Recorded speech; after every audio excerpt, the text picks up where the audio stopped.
Arthritis, a chronic health issue that affects so many people, old as well as young, mainly women. The root cause of arthritis, when we're talking about the emotional perspective, is self-devaluation, feeling not strong enough, feeling not stable enough, not having a purpose in life. And the thoughts that are running through the person's mind who suffers from arthritis is something like, I'm not worthy, I'm not good enough, I don't deserve love, I cannot cope with pressure, I have no purpose, and so on. So very self-devaluating thoughts.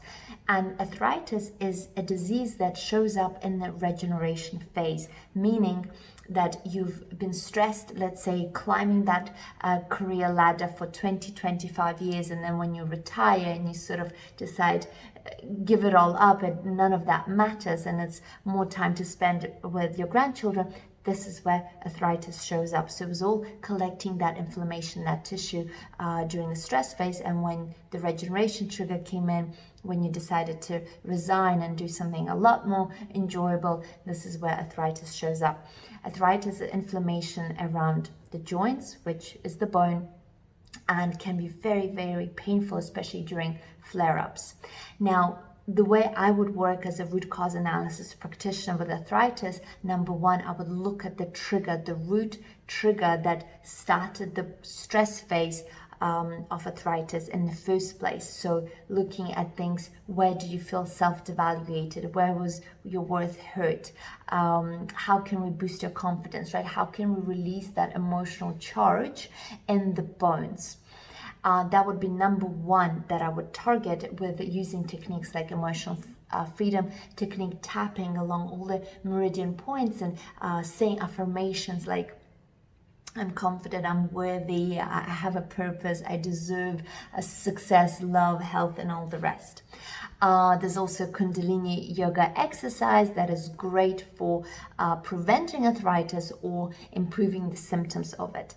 And of course, lifestyle, diet. Two don't go without. It's important to solve the emotional cause, the root cause, but also in order for the healing to happen, for the healing to be successful, we need to give it energy, and that energy comes from your food.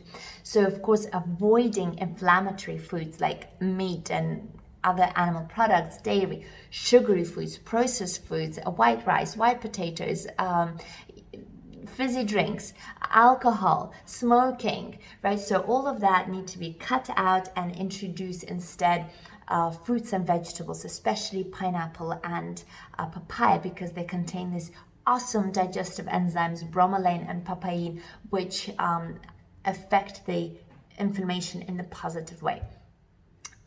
Turmeric, high sulfur foods like garlic, onion, asparagus, cabbage. You can cook these all up together and have as a side dish to your main meal. Those foods, sulfur has high levels of MSM, which massively decreases the inflammation of your joints. Of course, hydration, drinking lots of water, avoiding sparkling water because that increases inflammation. Omega-3 foods. If you are vegetarian or vegan, you can resort to foods like avocado, olives, walnuts, cashews, chia seeds, or take a plant-based omega-3 supplement. Collagen, bone broth, excellent choice. But if you're vegetarian or vegan, you can resort to plant-based collagen, and the brand that I recommend is Sun Warrior. It's good for your hair, for your face, and also your bones and joints. I hope you found this useful, and by implementing these little tips from tapping, Kundalini yoga, and changing your diet, and also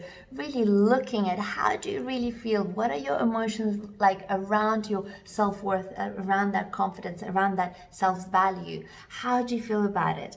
And try to process them, try to target them, journal on them, meditate on them. And of course, you can also use the help of a coach to really help you release that emotional charge from the bones, from the body, so that you can have less flare-ups or not as intense flare-ups in the future. If you know someone who suffers from arthritis, please do share this video, and we have a whole bunch of more information on our Instagram page, Nigora_. And I just really hope that you'll find the time to look at it all and identify the stress trigger of your arthritis and find a way to come out of it and go into health.